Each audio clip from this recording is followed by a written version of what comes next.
All right. Well, unfortunately, ladies and gentlemen, we weren't able to go live today for everybody on YouTube, but I am excited to introduce our guest. Well, how are you doing, Pansy, first of all? I'm okay. A little frazzled A little from frazzled. I know. rush, I rush, know. rush. I Got know. thrown off there, but good. I got back from my chiropractor and massage therapist appointment, so Good. Good, good, good. Well, and I know, look, we start we normally have the Zoom at about 5:30 Pacific time. So it's kind of, we all get used to that. But in order to accommodate our guests, sometimes we got to do it at different times. And it happens, right? You see it yeah. at a certain time and you're like, oh crap. Anyway, but I'm glad we're all here and I'm really excited to introduce our guest here in just a second. But I did kind of want to lead in on this a little bit. So, obviously this episode's about bookkeeping. It's about keeping your books in order and knowing the right way to do that, especially as new entrepreneurs and real estate investors. But I'll just be honest, for a long time, probably longer than I actually really want to admit, I've avoided doing my books, like genuinely avoided them, like up until like almost the last minute, right? Where you're like forced to do it. And that's kind of unfortunately sometimes how especially with bookkeeping, it's how my brain works. But I've had to learn it as an entrepreneur. I've had to learn this, right? You have to learn it, or you need to have someone else do it for you. But I would even argue you should understand it at least from a high level, so you can understand how to read certain reports, like your balance sheet, like a profit and loss statement. Those things are important to be able to know how to read. But, I knew that bookkeeping existed. I knew it mattered, but every time I thought about sitting down and actually dealing with it, I literally would find something else to do. And I know that a lot of entrepreneurs are the exact same way, and I'm sure our guests will attest to that, but I know I'm not alone. And because almost every entrepreneur and especially real estate investors I talk to has some version of this same confession. The books are behind, the receipts are in a shoebox, or for me personally, That's all stacked. me. I still Yeah, haven't done my taxes this year. I'm so bad. right. And it's awful though, right? And this is how you get in trouble. This is how you eventually get in trouble if you continue. Obviously, the IRS, the Secretary of State, they all understand, like, especially for new businesses, you're given some leeway for a little while, right? They understand you're just learning, you're getting things started and all that. But after a little while, there's no more, there's no more leeway. And for me, like I would have receipts stacked up on my file cabinet. It's just like, until the last minute. Your categories in QuickBooks are a mess. You don't really even know what categories to put into QuickBooks. And so you're having to look at, go through YouTube videos to try and, YouTube University it. And so this is what I've learned through all this. The avoidance is actually more expensive than literally hiring someone to do it. Like when I say expensive, I'm not just dollar amounts, but the expense of stress, the expense of your time, the energy, like it's an expense I one way or agree. another. Yeah. But in the day-to-day decisions that you make about your business and investments, it's also an expense because that thing in the back of your mind, like, oh crap, I need to make sure my books are in order. That's taking away from your ability to make good decisions in your business, right? In more ways than one. I think it's Cody Sanchez says if you don't pay attention to your money's like like a mistress. Like if you don't pay attention to her, she's gonna leave you. Something like that. Yeah, Uh, something. right. And it's true though, and it affects you in a lot of different ways. So today we're gonna fix that, right? We've got our guest Toni Counts on. I'm excited to bring her up because she's someone who's made it her mission, her business, to take that overwhelm out of bookkeeping for especially our new entrepreneurs, real estate investors, um, and bring clarity over their numbers. And I know, and I'll let her talk about this, but I'm gonna go ahead and bring up Toni. What's up, Toni? Hey, what's up, guys? Thanks for having me. You Thanks for are, joining. yeah, you're very well, and thank you for joining us. Absolutely. Um, so to kind of continue, and for those who don't know you, we'll just start with this. For those who don't know you, give us a little breakdown of who you are, where you hail from. How did you even get into all of this to begin with? Gosh, so I actually got into the accounting field back in 2002, so many, many moons ago. Yeah. And it was something that it kind of just fell in my lap. Like I never considered myself interested in accounting or bookkeeping, because I always associated it with math, and math was really not my strongest subject in high school or college. Once they started adding like the alphabet in it, like algebra. Right. So Yeah. once we got Right. to that point, I'm like, I'm done. So, so I never really even considered accounting because of that. But Yeah. I actually got hired at a restoration company where they did like fire, water, mold remediation. Hmm. I was hired as the receptionist, and within a couple weeks, their accounts payable person just walked out, no call, no show. Oh, And wow. they liked so far my performance as a Yeah. receptionist, and they asked me if I wanted to train for accounts payable. Right. And I was like, well, I've never done that before, but I'll give it a shot. So I did it. I absolutely loved it. Like it's something about working with numbers is just very therapeutic to me, like Yeah. matching purchase orders to invoices, checking balances, things like that. I really enjoyed it. So from there, I changed my major in college.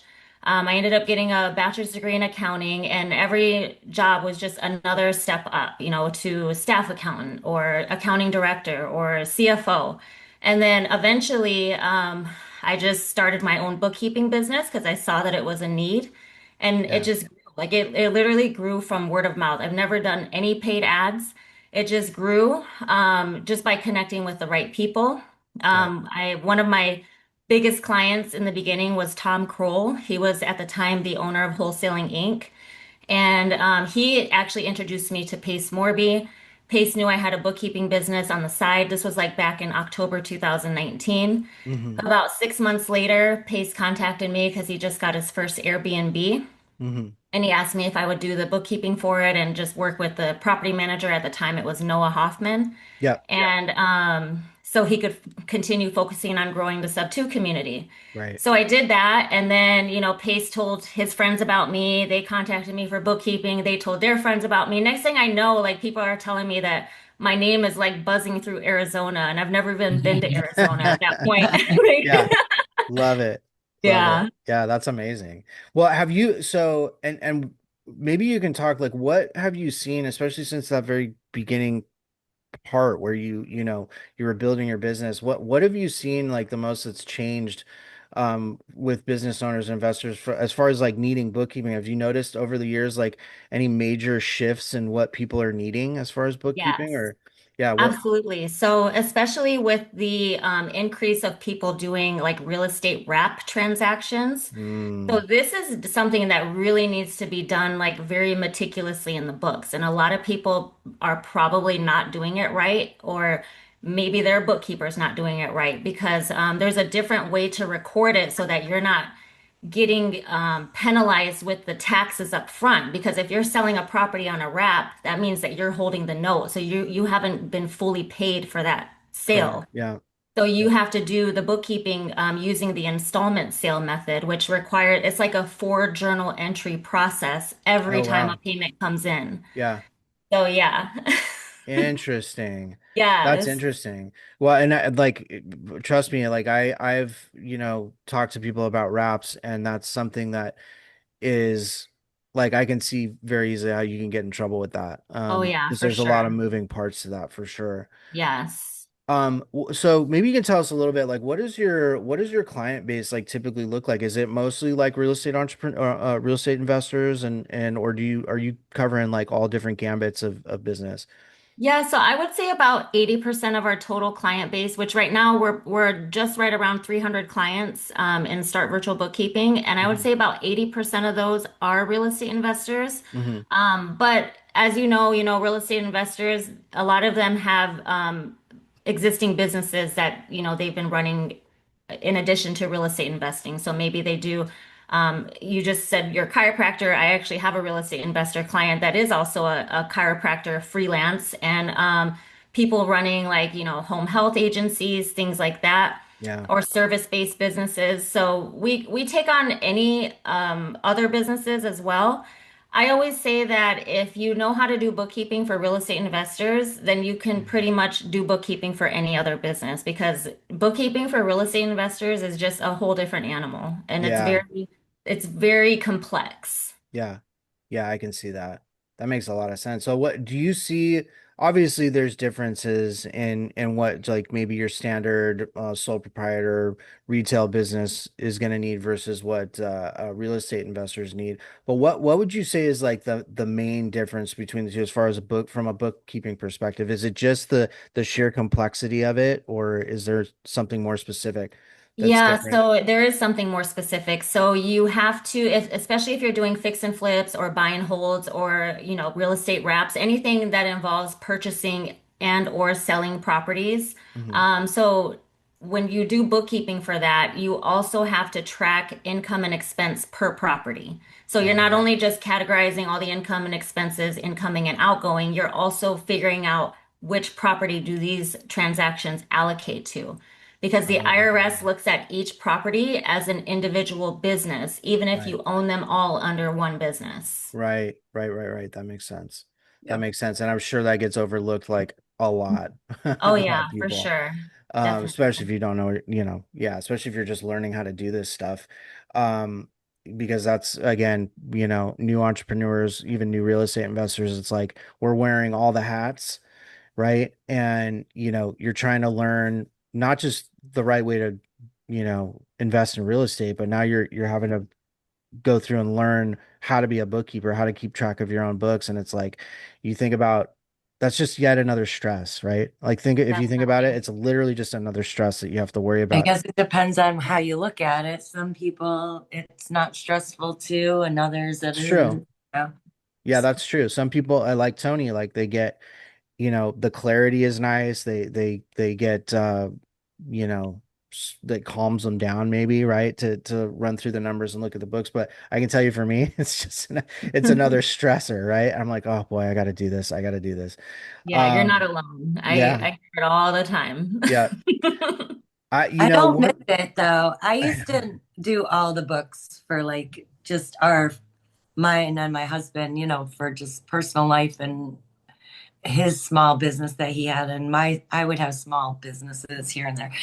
And of course it wasn't that complicated, but um like it's not something that I would want to do as a career. I was I just about like to ask, like, did you enjoy doing it? Because no, with yeah, like I bookkeeping, it's did, but like, I didn't. When yeah, everything exactly. like you know what I'm saying? Like if every when I it came to reconciling and making sure everything added up hmm and making sure we had all the receipts and stuff like that didn't bother me, yeah, because I when it was me, I was organized. There's a long story. Yeah. I got yeah, disorganized. Okay. yeah. So, but anyways, like I never really had a problem and it didn't like even any jobs that I worked at, like if there was a discrepancy, with any money or so, I'm like, look, I could find this. Hmm. Somebody entered something wrong here, Yeah. let's go back through stuff. So Yeah. I do enjoy some of that stuff and auditing. I did some auditing, Oh, I you love know. auditing. So yeah, exactly. Like I don't mind it every once in a while, but I could not do it every day, like as my job. I would burn My out. my dream business would be to have like a forensic accounting firm where I'm Oh, I like love it. auditing books and catching Mhm. people embezzling money and Yeah, stuff like I that. could Yeah, get into Oh, I that. would I could love to get yeah. do into that.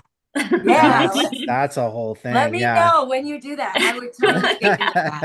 I That's a will. whole thing. Yeah. I mean, but see, this is why though, like as an entrepreneur, you want to understand how to look at your books. You don't want to just be like, I'm going to put on blinders and I'll just let someone else take care of it. You should be able to look at your money and understand what's happening with your money, even if it's just from a high level, because that's what happens. Like people will take advantage, right? Like people will take Exactly. advantage especially if they know you're not paying attention, Right. right? Yep. It starts with a little bit and then they do a Yeah. little bit more, a little bit more. Yep. Hmm. They're like, oh, he didn't see that or she didn't see Yeah, that. what's Yeah. that one movie? There's a movie where they like did something where it took like a percent of a penny or something, Oh uh, yeah. and Yeah. they ended up like making pretty decent money. What was that, Office Space I think it or was. That was something? the idea. Yeah, that Yeah, was that like was the they were idea. talking about. I'm like, think about it. How many people, how many businesses would miss that? Yeah. Like Yeah. a little percent, like not even an entire penny being hmm taken, tiny bits at a time, you Yeah. know? Yeah. The Yeah. problem was there was a rounding error and it took way more than that from the Well, business. I'm sure, but Yeah. I'm just saying though, it could add up. Like if you have a business that's unaware Yeah. And there's, you know, Happens all the time. Yeah, couple pe places people here get and there. creative with it too. Like Yeah. there was someone here local in my area that just got caught like over a 7 year period, embezzled $700,000 from a Oh, business here. wow. And the way Wow. she did it is she set up a totally different LLC in the state of Florida and was writing checks to that LLC as if it was a vendor and it was her business.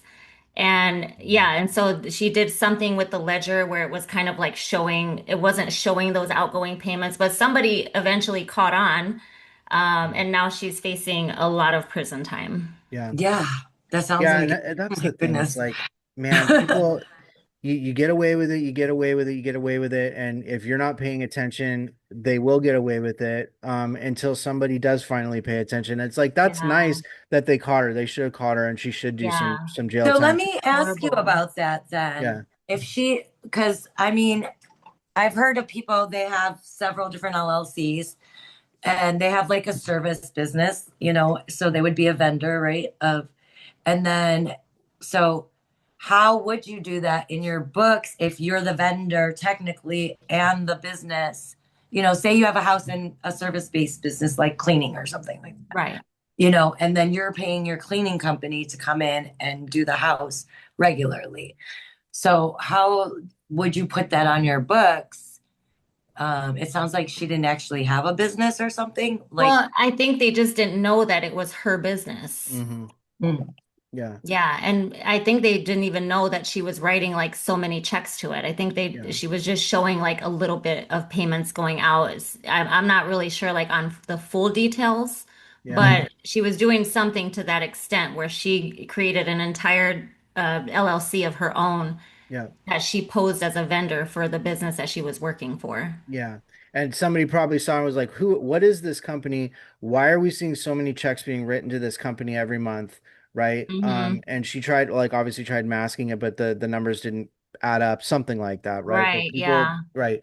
That's the thing is like, finally somebody caught her. Finally somebody was paying attention and caught her. And that's great. But that money's gone. I mean, unless, Right. right. And That it money's gives gone. people in my industry a bad name, because Yeah. honestly, I don't know how someone can sleep at night doing something like that. Like, Me either, yeah. I can't even take a piece of gum from somebody, like without asking, I Right. know, I I'm the mean, same way. yeah. I Yeah. actually have a cute story about that. Like, in grade school, a friend of mine had to have like break into her house to get in. She lost her key and her parents weren't home. So she couldn't get in the window, so she pushed me through the window. And the first thing I found, like right there when I got in, was like $1. And and so when she got in the door, I'm like, oh, I found this. And she's like, $1? Like, oh, you probably could have put that in your pocket. Oh I'm my like, but it God. wasn't mine. Yeah. you know Yeah. Yeah. Yes. I was always just worried about like the fear of getting caught and having to deal with the consequences of getting caught was always enough mostly for me to just be like that I don't want to stress about that. I don't even want to think about it, Like right? to deal with Yeah. the punishment, or Yeah. like if it's like because then Well, you have to admit to the person or something. well Because it's that it's hurts. That would bother yeah. me more if Yeah. I have to disappoint the person, right? Yeah, I think for me it was just all of it. It's just that fear of like, why, you're doing that. It's like someone doing that has convinced themselves in some capacity that they're not going to get caught, or Exactly. they've essentially numbed that feeling somehow. And again, it's just a version of convincing yourself, delusionally convincing yourself that this is always going to work. Right. It's the same mentality that people have when their business is doing amazing. Cool, it's always going to do amazing.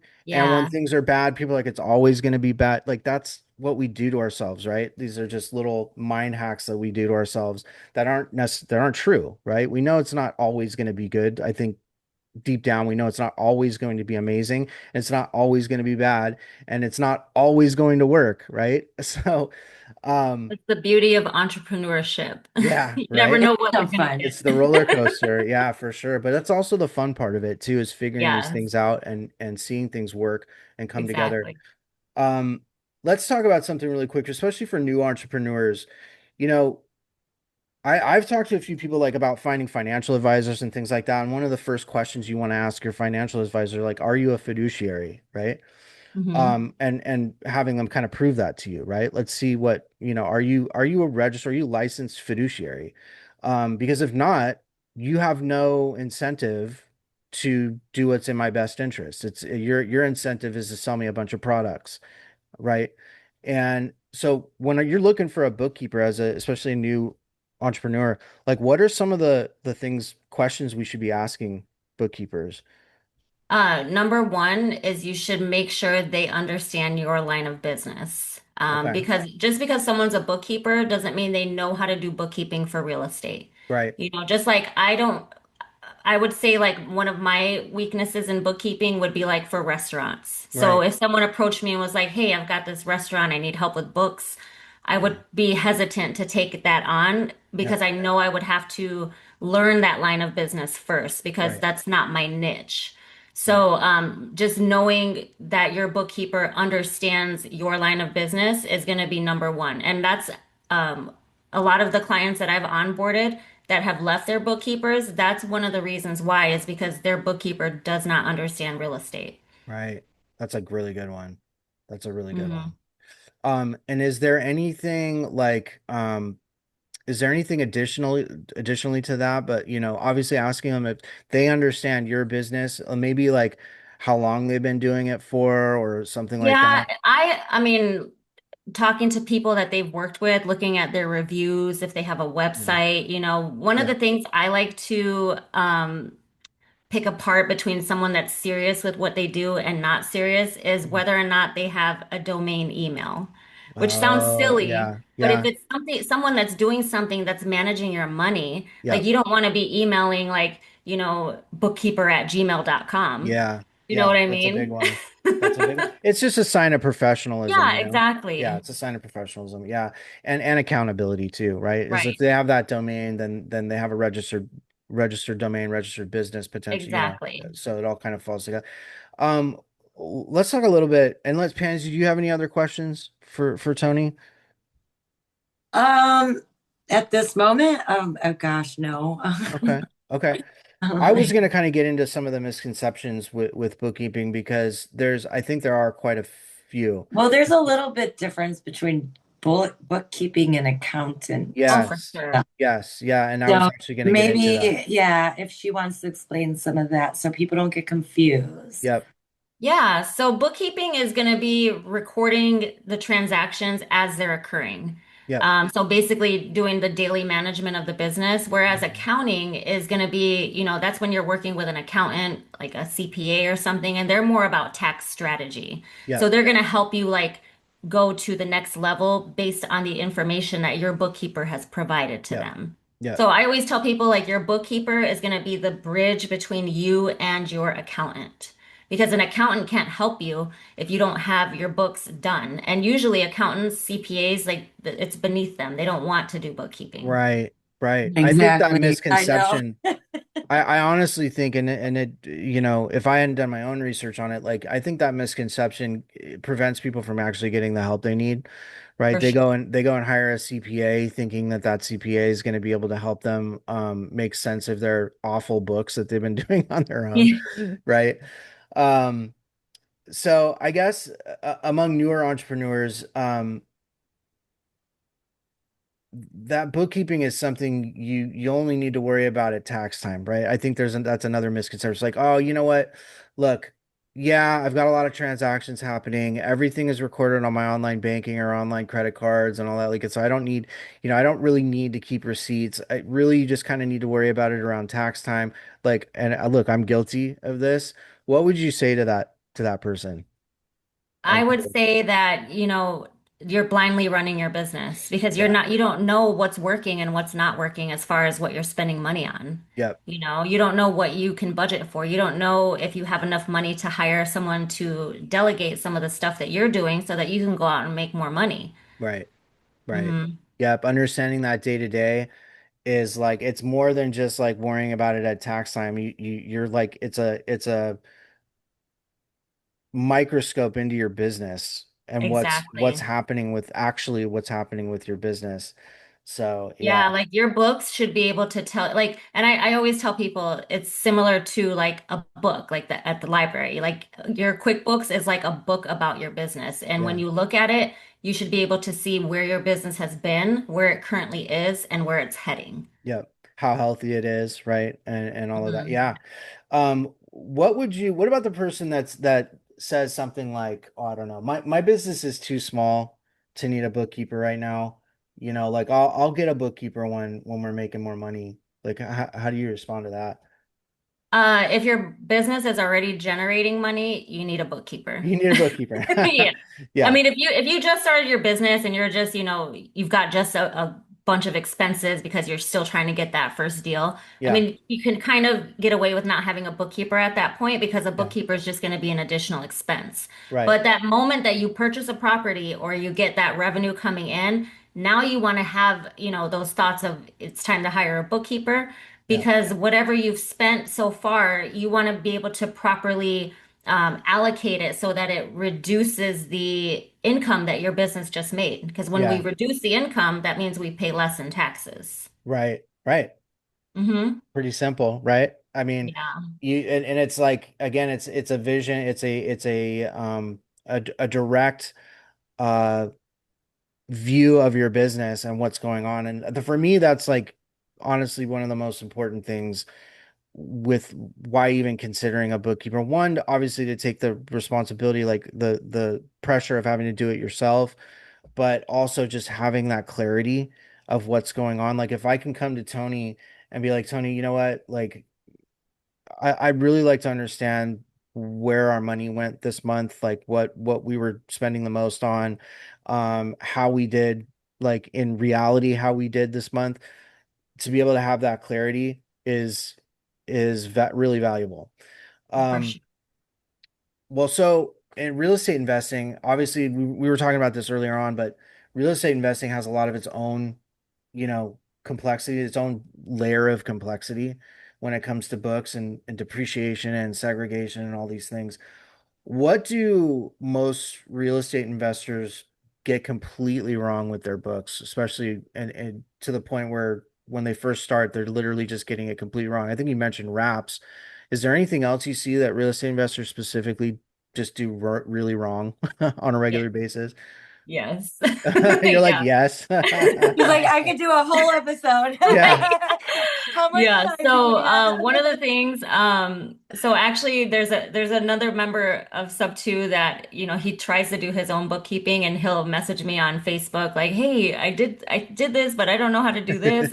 And so I'll Uh-huh. help him every now and then, but he's a great case study of what you shouldn't be doing. So, and I Okay. won't say his name, but Okay.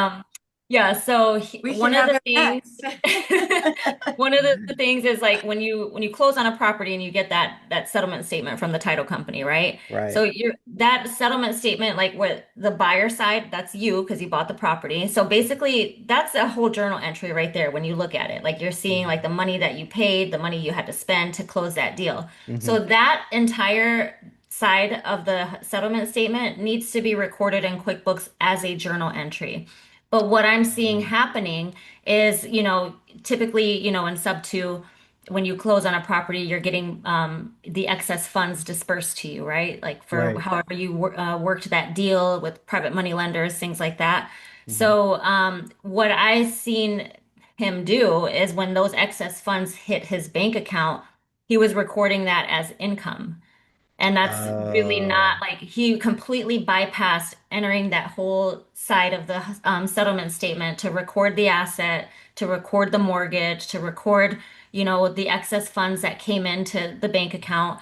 yeah. And so then the following month, he reaches out to me on Facebook and is like, "Hey, I just made the mortgage payment for this property, but I don't know where to record it on my books." And so I Yeah. looked at his books and I was like, "Well, you don't know where to record it because you never recorded that initial journal entry that would have recorded the beginning balance of that mortgage. Yeah. So now you're trying to record a mortgage payment and you have no mortgage balance to apply it to because you Right. bypassed that entire step." Right. Wow. Yeah. So that's what I'm Well, saying. Like especially if you're a real estate investor doing these type of deals, buying, selling, holding, fix and flipping, real estate wraps, like you absolutely need to have a bookkeeper because even I know a lot of people now are like, oh, Claude's doing my bookkeeping or I've got bookkeeping with ChatGPT, but I'm not convinced that Claude can do a real estate wrap transaction in QuickBooks for you. Maybe Claude can Yeah. do bookkeeping for a service-based business if you're a consultant or a coach. Claude might be a good answer for that, but not for Yeah. real estate investors. No, look, I've heard more people just getting into trouble with that. Like Claude can do some very basic stuff. If it can help you get your journal, your different chart of accounts set up the correct way and Hmm. for basic stuff for the most part. But, like I used Claude to help me get my mortgage and everything set up correctly in QuickBooks. But yeah, there's certain more complex things that I would argue, unless you've really trained Claude on that process, like it's not going to know how to do, like, Right. yeah, you're not going to just be able to like, hey, Claude, I've got this really complex real estate transaction that just took place. Tell me how to enter this into QuickBooks. Like, it's not gonna be able to do it. Yeah. Um, yeah. So for someone who does own, rental properties, what are the most important things like, that I need to be tracking, that most probably aren't being tracked right now? I mean, like, it's not too complicated. This particular property is a subject to property. So I took over the mortgage subject to, and I'm making some cash flow, and it's not a lot, but I'm making some cash flow every month on it. What are like maybe the most important things that I need to be tracking on something like that? So if you have to, is it tenant occupied? Yeah. Yeah. Okay, yeah. So if you are making repairs, Hmm. while the tenant's in there, Hmm. knowing what needs to be expensed and what needs to go on the balance sheet. So like for example, if you have to repair a broken window, that's like $400. That's Hmm. something that goes on the P&L. Hmm. If you have to replace the roof, that's going to be like $14,000. That would go Hmm. on the balance sheet, not on the P&L. That Got it. that $14,000 roof replacement would increase the basis of the asset. So now your depreciation would go, your depreciation expense would go up because now the asset has more value. Got it. Got it. Mhm. Okay, Okay, that that's makes sense. interesting. Like, what's an actual value add to the property versus a repair type of Versus a thing? repair. Exactly. Yeah. Yeah. And the Yeah. technical term is capital expenditures versus direct expense. Yeah, I mean, Okay. I've already had to repair the AC unit that was in there, so that was There something you that, go. Yeah. yeah. So that should have been something that went to the balance sheet So instead that's of the expense on your books, because then if you record, it's probably what, like $10,000, something like that. well, thankfully this wasn't super duper expensive. It was about $1,500. It was something Okay. like that. Yeah. Yeah. Yeah. So, I mean, that is kind of on the fence. Like, if you wanted Yeah. to expense it, you could expense it. If you wanted to put it on the balance sheet, you could put it on the balance sheet. But typically, an AC replacement would be about Yeah. $8,000. Yeah. And Yeah. you wouldn't want to put that on your P&L because now your numbers are going to be skewed for the month because you've got this large $8,000 expense with the rental income coming in probably about $2,000, $3,000. Yep. Yeah. And so yeah, it just throws everything off. Whereas like that expense is actually helping to improve the value of the property. Yes, Right. That makes exactly. sense. That makes sense. Hmm. That's really interesting, actually. People like Yeah. you just don't you don't think that way. You just Right. don't Yeah. think that way. It's so Yeah. crazy. Um, well, we talk a lot about on this show, partnerships, LLCs, holding companies, and how much does this was something I was meaning to ask you actually earlier, but like how much does entity structure affect how someone's books need to be actually set up? Like for example, without going, I mean, I know we could talk for like another hour about this specifically, but like for a basic LLC setup, I think most of us, that's what we're using. We're either like a basic partnership or just a basic LLC for our real estate for our real estate properties, and for just our regular businesses. Like I know in Pace's community, it's kind of the structure is like you have a holding company, then you have your subsidiary, and then you have any, LLCs where, where you're holding property in those states where you actually hold the Mhm. property, right? So that's kind of the structure I'm referring to. And for me, it's like, okay, yeah, I've got this holding company, I've got my acquisition, subsidiary, and then I've got an LLC down here that holds my property. Is there like, what is it that we need to know as far as like how do the books need to be set up? I mean, I guess from a high level, we don't need to go too deep on it, but Yeah. like from a high No, level, what would that I look kind like? of understand what you're asking. So, Yeah. and I actually have a lot of clients that have this set up because, we have a lot of people from sub two community. Yeah. But so yeah, so what a lot of people don't know is that if you have a holding company and under that holding company, all the subsidiaries are just holding an asset. So like let's say you've Hmm. got 10 rental properties and you want each of them to be held in their own LLC Hmm. and all of those flow up to the holding company that owns it 100%. Hmm. In that instance, all of that activity can go in one QuickBooks account. So you don't even need like multiple QuickBooks accounts for those. Oh, And interesting. that's Okay. only in that setup where the subsidiaries are all for passive income only. So you're not Mhm. doing any flipping, you're not doing any consulting, you're not doing anything generating active income. Got it. And the holding company must own them 100%. So like if Got you it. have a subsidiary that the holding company only owns 50% and someone else owns 50%, that's a partnership LLC now, and that definitely needs its own set of books because all partnership LLCs have to file their own tax return. And Got that's how the it. partners get the K-1 statements. Got it. Interesting. Okay, that's good to And know. the way that you separate all the activity when you house it all in one QuickBooks is that you have to subscribe to QuickBooks Plus because that's like going to be the third tier of QuickBooks. So there's Yeah. four tiers. So you'd have to subscribe to QuickBooks Plus. Hmm. The QuickBooks would be owned by the holding company. And then for those subsidiary LLCs, you would assign a class.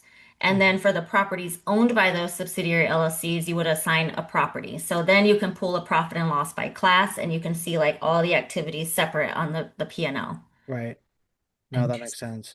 Speaking Yeah. of QuickBooks, like you mentioned QuickBooks Plus, like do you run into folks that are maybe not using QuickBooks? Like for you guys, is it like, look, if you're going to work with us, you need to be using QuickBooks and you need to be using QuickBooks Plus? Is that kind of the requirement? Yeah, so we do have different offers in our bookkeeping service. So if Mm-hmm. you, one of our basic offers is just like a flat monthly rate of bookkeeping, right? Mm-hmm. So in that offer, yes, you absolutely have to be on QuickBooks Online. Mm-hmm. But if you go to one of our higher offers where you're basically getting a part-time bookkeeper or a full-time bookkeeper that's dedicated to your businesses, Mm-hmm. in that situation, if you're using something different like Zoho Books or Zero, like we can accommodate there. Okay. But Okay. for the majority of our clients are in like the monthly, flat rate offer. And we just stick to QuickBooks Online just because all of our trainings are in QuickBooks Online, like we just want to have trainings consistent across the board and not have to like pivot between different softwares. Got it. That makes Okay. sense. Yeah, Yeah. that makes a ton of sense. Well, look, Mhm. I think we're getting towards the end here, so I want to give you a chance to shout out how people can get in touch with you. Obviously, we're gonna put your affiliate link in our community. I think I'm gonna put the especially well, the freebies are I'm gonna put inside our Facebook community. So if you're watching this Awesome. after the fact, join our Facebook community. You'll get access to that stuff. Yeah, we'll have to share that information with Toni so she could join too. Yes, Yeah, lots of yes, great please do. freebies. Yeah, absolutely. We would love to have you in the community. Yeah. So, and then obviously the affiliate link for anyone watching this after the fact, the affiliate link will be in the description and you can go check out Toni. Highly recommend Toni. I have some questions actually, Sure, Oh, because do you sure. she go had for it? mentioned earlier that she was a CFO. I don't Hmm. think many people know what that is. Can you explain it and some of your, you know, what roles there that you're Yeah, so as a CFO is CFO? a chief financial officer. So basically, when you're working in corporate, that's like, the person at the top that's overseeing all of the rest of the accounting staff. So Mm-hmm. basically, everybody that was working for me was doing all the heavy lifting. And then my role was to make sure that everything was, being done properly. And I was meeting with the other executives to go over, strategy, cash flow, projections and things like that. Nice. And now Justin mentioned fiduciary earlier. Hmm. So someone like myself, let's say, I do understand numbers. Hmm. I probably could do a lot of it myself, but I just don't want to. And I just want to like say, look, this is my finances. This is what I have. This is what I have to work with. I want to do this, this, and this with it. Who do I turn to for something like that?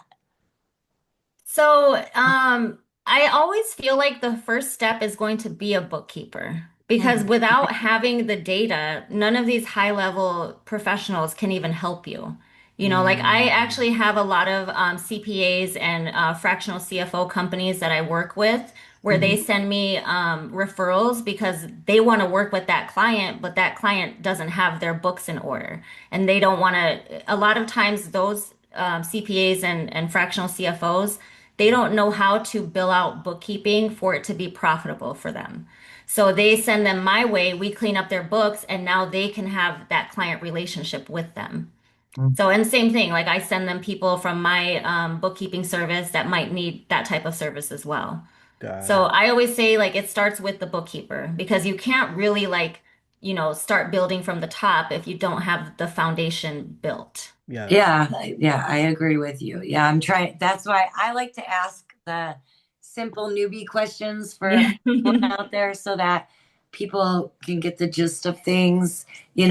I mean, there's still a lot of this that I don't understand myself as I'm getting more into business and everything. So Right.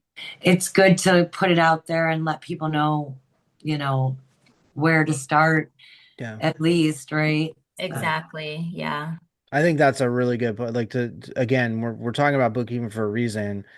Like starting with that foundational knowledge of where your money's flowing to, where money's coming from, into your business. Understanding that flow of money in your business is the foundation, right? So, and making Exactly. it, like you Yeah. said, and well, in order to make all those higher level decisions, like you have to have that. Yeah. You have to understand what that is. Yeah. And you don't have to be an expert in it yourself, but as long Right. as you understand what's going on in your books, that's Yeah. important as a business owner. Yeah. yeah. So will Yeah. they help you like managing the different like accounts? Like say like right now I have like a 401k right now. And I was gonna cash it out. I know it sounds silly, but follow me here. I Mhm. got it with from a divorce, and so it's not really doing anything because it was in an employer account, and now it's no longer technically under that, but it's sitting there waiting for me to do something with it. It's not a whole lot. Can you That's why convert it to an IRA? I have looked into that. The I reason would do that. I did not, okay, the reason I did not is because if I want to invest into something of my own, there's stipulations. And I didn't want to be restricted by those stipulations. Got it. And I'm going to pay the taxes in the long run, anyways, because I got it in the divorce. It's only 20% tax, regardless. Like, I don't have to pay that tax right away if I do roll it over into an actual retirement account and then use it, right? But I'm like, if I'm going to pay the money one way or another in the end, I may as well utilize it now in cash form to get things moving faster, you know. But my thing is, okay, once it goes into, because I was going to utilize it to boost my business, I need some stuff getting started, and that's kind of the only money I got right now. Um,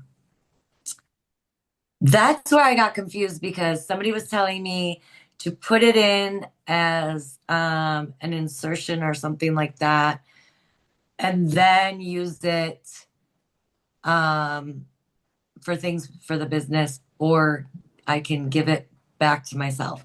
And that's where I got lost. I'm like, if it's mine to begin with, where do I start? In my personal account or my business account? Because I Wouldn't it be wanted to like go, owner? Yeah. Wouldn't you it be know, like owner contribution? It would be like an owner contribution, basically, Right. right? Yeah. Because if the 401k is in your personal name, that means when it gets dispersed, it's going to get dispersed in your personal name. So Hmm. whatever you decide to do with the funds at that point, if you invest it into one of your businesses, that would be a capital contribution into the business. that's what it Yeah. is. Yeah, Yeah. Yeah. capital contribution. Yeah. Mhm. Okay. Yeah. Like I said, It's yeah, all of these big terms, but I basically understand numbers and money. I just don't ask me to keep track of like all that stuff, you know? Yeah. Yeah. Sounds like we both need a bookkeeper. We do, Yeah. absolutely. That's next on the list. It So is 100% it is. Um, absolutely. yeah, and this is why I'm so grateful for Tony coming on here. Well, so real quick, first of all, awesome question, Pansy. But I want to make sure that like if somebody wants to reach out to you, or what's the best way to do that for folks in our community, if there's somebody wants to reach out to you and get started with you guys, like obviously they can use our link, but Yeah.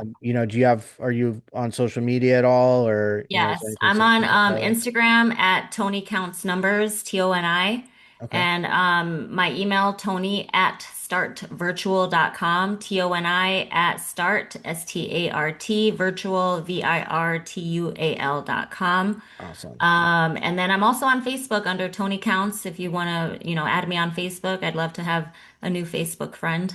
Love it. Love it. Love it. Love it. Always. Well, we would love for you to be I think I already friended you. Actually, I need to go check Yeah, that we actually. gotta drop her I the need to link, friend make you. sure she gets the links for our podcast and stuff like Yeah. Yeah, or Yes. the Facebook Facebook group. The group. Facebook group. Yeah, Yes. I'll I'm also on absolutely send you. TikTok at Tony Counts Numbers as well. Nice. Nice. I'm on Okay. there too. I haven't done much on there, but I Yeah. need to. Maybe we could do something on there and bring attention to our pages. Yeah, that'd be Ask some awesome. Q&A or something for a few minutes. That would Yeah, be I'd love to. yeah. I love talking about bookkeeping. It's my passion. Yeah, I mean, like Yeah. it honestly, it doesn't bother me. Like I love numbers, stuff like that. I just can't do it regularly. I really Yeah, do burnt out when it Yeah. comes to all of that. for So sure. yeah. Well, I think yeah, I think you guys look. I'm gonna go. I think I already friended you, but I'll make sure we get that information out there and get everybody to go friend Tony Counts. Everybody in Yeah, the community that's watching this, right? absolutely.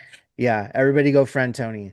We'll Yes. make And sure for sure. yeah, everybody go friend Tony and go like Tony's posts and all that fun stuff. So I'll get all that posted up on the video too afterwards. But really appreciate you, Tony. Thank you for being here. I would love to have you back. In fact, I already told you this. I'm going to be using your team for our bookkeeping. So I would Awesome. love to do a follow-up with you after we get onboarded and start doing that with you guys, because that's going to be a huge Yeah, that'd be that's gonna be good great. content. That'll be really good Yes. content for people.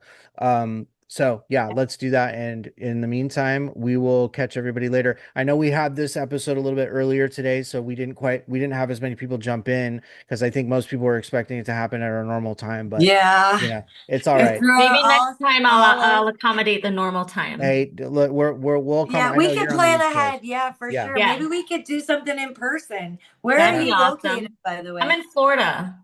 Okay. Where are yeah. you Nice. guys? You guys are in California, right? So we're kind of He all is. over. I'm in I'm in California. Illinois. Yeah, she's in Illinois.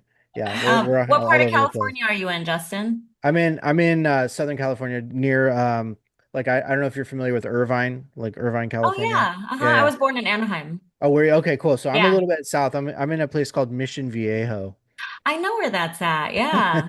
My dad Yeah. lives in Menifee. Do you know where that's Oh at? yeah, I know Manistee, sure. Okay, Yeah, yeah, yeah. yeah. Yep. Nice. Nice, nice, Uh-huh. nice. I didn't know that. So you were born up in Anaheim, huh? Yeah, We I call went it to high school in Moreno Valley High nice. School. Nice. Yeah, Nice. the Moreno Valley's great. We call Anaheim Anacrime. Yeah, that's why my dad moved us to Moreno Valley. There you go. There you go. Yeah. Well, that's very cool. Yeah, and we should do something out here too at some point. I Yeah, mean, we're Yeah, gonna that'd be be in great. California yeah, in October. I I And think usually go that's the there plan, once a right? year. So, Yeah, yeah, yeah. yeah, I I'm just always down for a trip to Cali. well, yeah, did you know Mitch and Richard Knowles and Mitch Roy are doing Yeah, my husband actually did a deal with Richard Knowles. nice, sweet. So Yeah. they're nice. doing an event middle of October, Mhm, and they've invited Justin and I to come help Oh, them mhm, with the event. mhm. So I'll be in town in California for a while actually, because we're going to do the event, but then I'm headed up north with one of our teammates. She's got a property there, and we're going to hang out and do some off-grid homestead building. nice. Yeah. Sounds Yeah. fun. Well, Yeah. I'm gonna go ahead and call it. Thank you again, Tony. We appreciate you. I'm excited. Thank We'll you. do more. We'll have you back and we'll do Yeah. more fun stuff. But for everybody watching, appreciate you guys watching and support. And we will be back again next Friday. We might even throw a Zoom a little bit later tonight. I haven't decided yet, but we'll see what happens. But Maybe a thank you, social everybody. Zoom. Yeah. Yeah, exactly. But we'll talk to you guys later. Thanks, everybody. Peace. Bye. Thank you. Thank you.